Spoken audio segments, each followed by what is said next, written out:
Hi everybody, my name is Yevhen Patlan and I'm researcher in Chernihiv Polytechnic National University in Ukraine. Today I want to talk about a decision almost every team makes at some point. Should you run your job queue inside PostgreSQL or should you reach for any other tool like Valkey? The short answer is on the slide right now. Valkey is more than 2 times faster under contention, and its P95 latency is 325 times slower. But the interesting part is why and when difference actually matters to you. That's what we'll try to talk during our next 20 minutes. Quick roadmap. We'll start with the problem, walks through what we tested, and then go through the results. I will flag some findings that generally surprised me, and at the end, how to actually decide. I think that everybody here asks the question, should I use Postgres or Valkey? Most of you already use PostgreSQL, so you just create a job table and add 4 updates skip log. Done. One less service to run, one less thing to monitor. That's completely reasonable. And it works for a while. The problem is that almost every benchmark comparing Postgres queues to Redis or Valkey runs the queue in complete isolation. No other queues, no content users, just the queue alone on the server. That's not how production works. Production always has other things going on. There are 2 more gaps. Most benchmarks run once and call its result. We will see why they're dangerous, and they always report the median, the average job, the number that makes everything looks fine. Nobody reports what happens for the slow jobs. We built the study to address all 3 gaps at once. We tested 3 PostgreSQL patterns and Valkey streams. Skip logged is what most people reach for first. Workers grab rows, before update skip log, and that's it. Elegant idea. The catch is that everyone still rides to the same wall and flies over the same buffer pool. Delete returning tries to be smarter. Instead of marking a row done, you delete it and return the payload in one atomic step. The theory is that you hold the log for less time. Spoiler, our data has an option on that theory. Partitions splits the job tables across 8 partitions. Work is spread out, hot row pressure drops per partition, but the wall and shared memory are still shared across all of them. So you have only solved part of the problem. Valkey stream is completely different animal. There are no rows, no logs, no wall. You append to an in-memory log with x add, consumer groups pull batches, and acknowledge with x acknowledged. And critically, it runs on a separate machine entirely. So it doesn't share anything with your application database. The last point, separate machine, turns out to matter a lot. More on that when we get to the hidden cost slide. Our setup, 2 VMs on the same physical host, PostgreSQL on one, Valkey on other, and Python produce 5 jobs at a steady rate. 20 workers consume them. We ran each configuration 5 times independently across 3 scenarios. Cold is a fresh start. Empty caches, nothing warm. Warm means the caches are already here from a previous run. Load is important one. We fire a pgbench running a standard transaction benchmark on the PostgreSQL. VM at the same time as the queue. This is a realistic scenario. You queue sharing a database with your application. For Valkey, we run the same pgbench load on its VM too.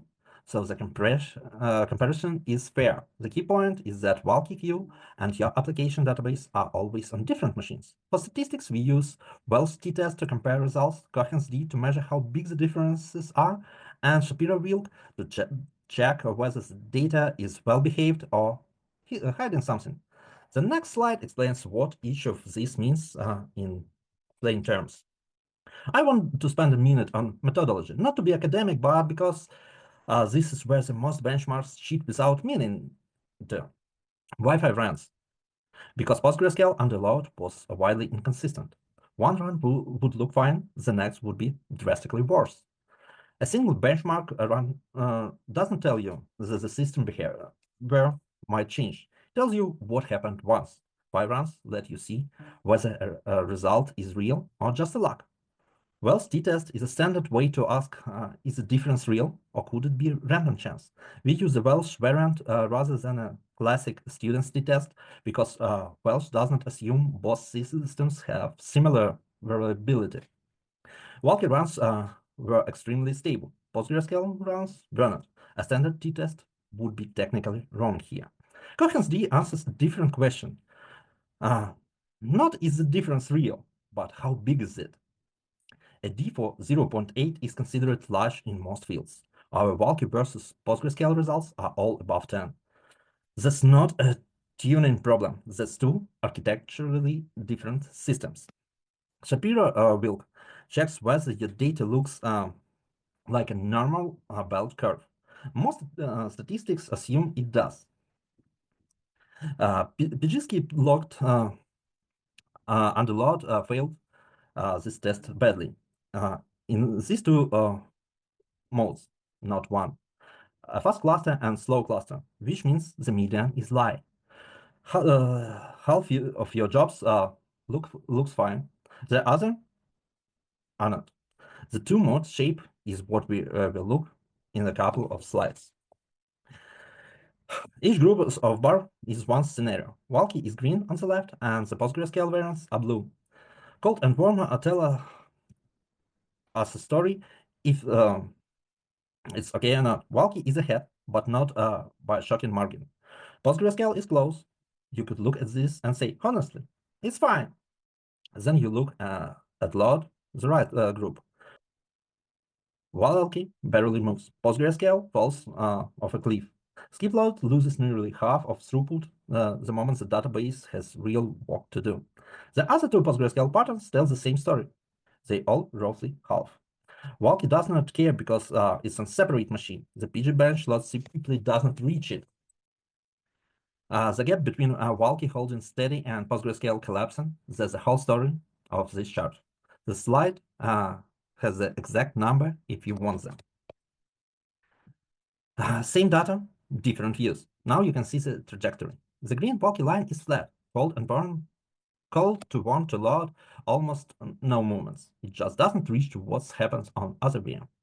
The blue PostgreSQL lines are fine until load hits, and then they all drop rapidly.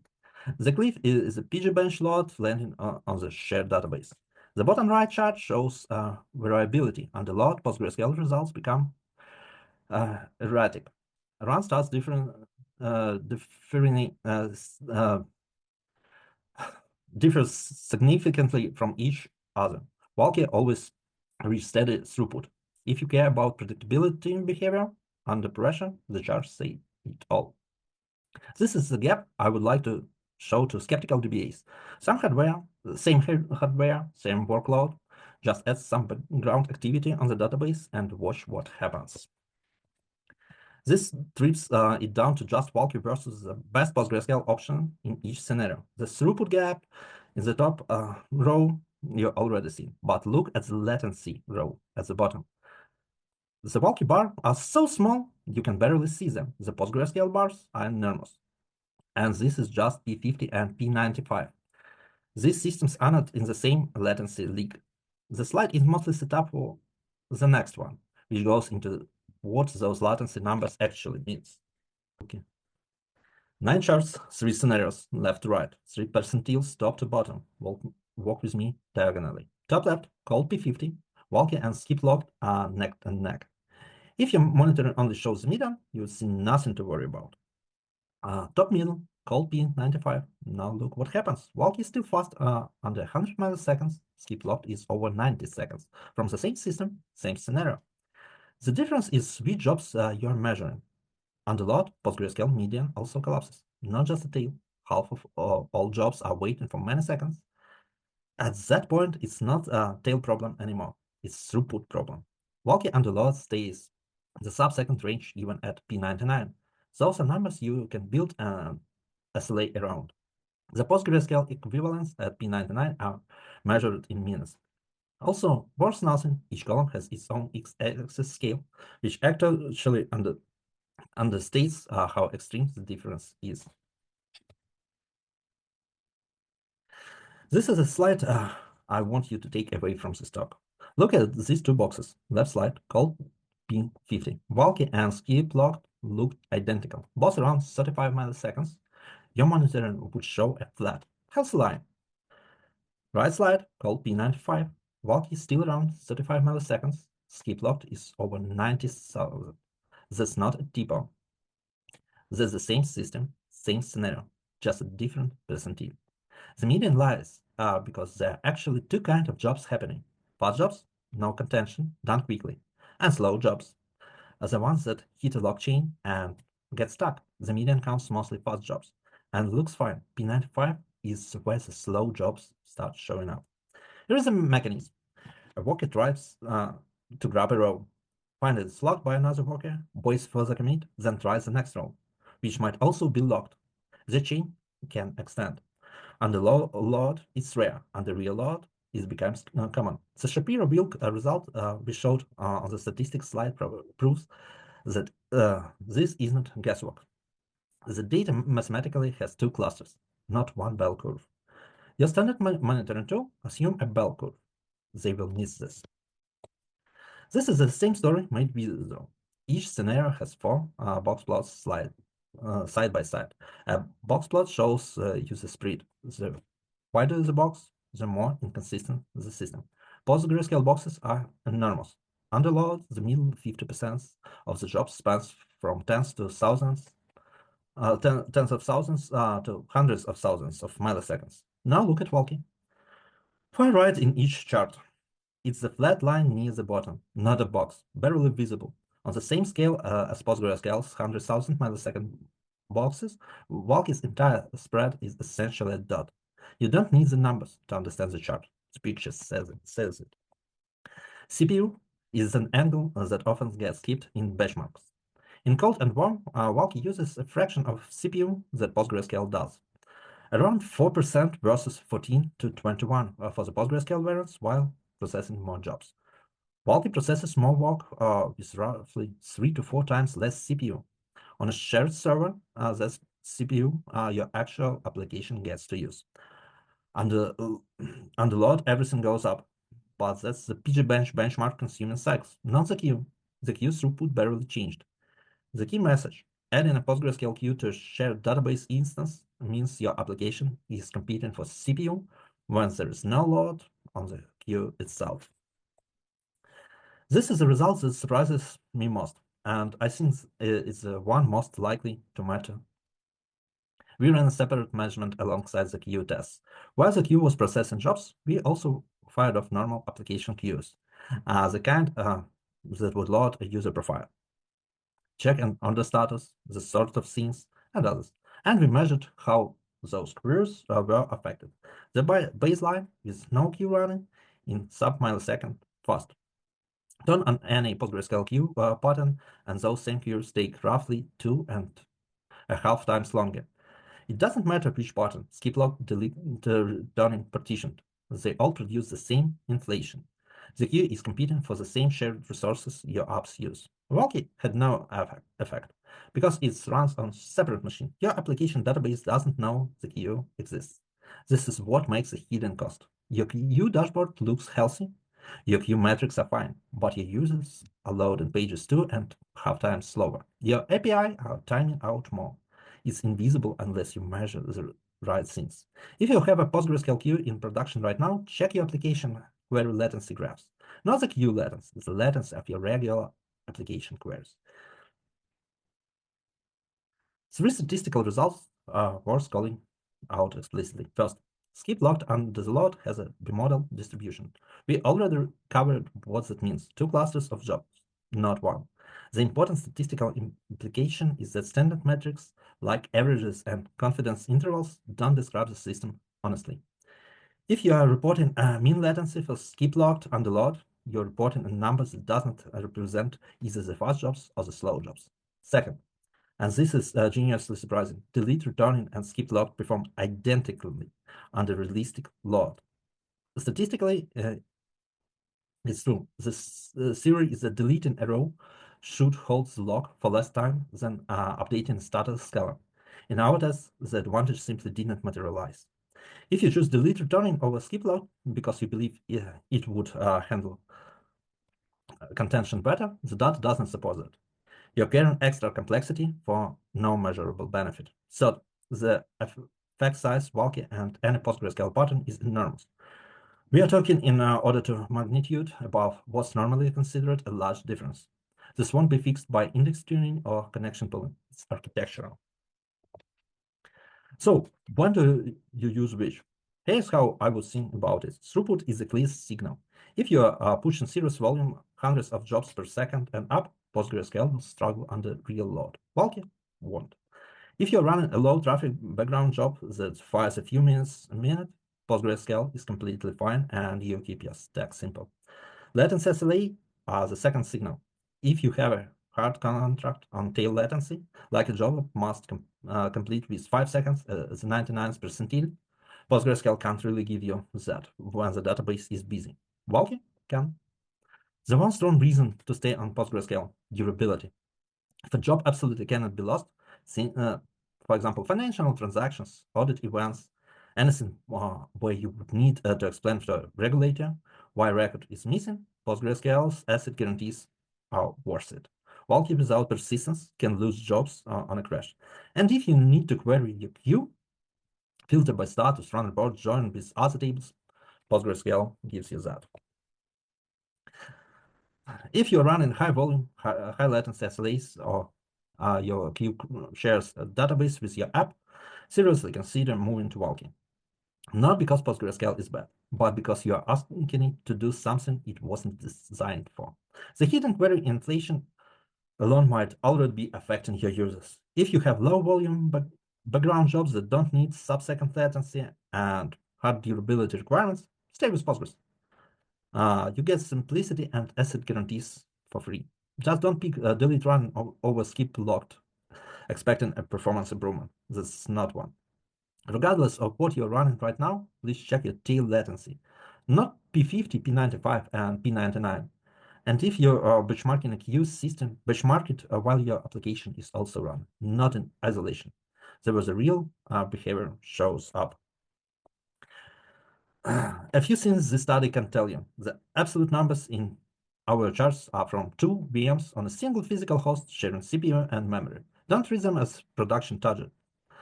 The relative differences. Valkey versus PostgreSQL, pattern versus pattern. They hold up because everything ran under identical conditions. We tested 20 concurrent workers. We have a hypothesis that PG partition might look better at 200.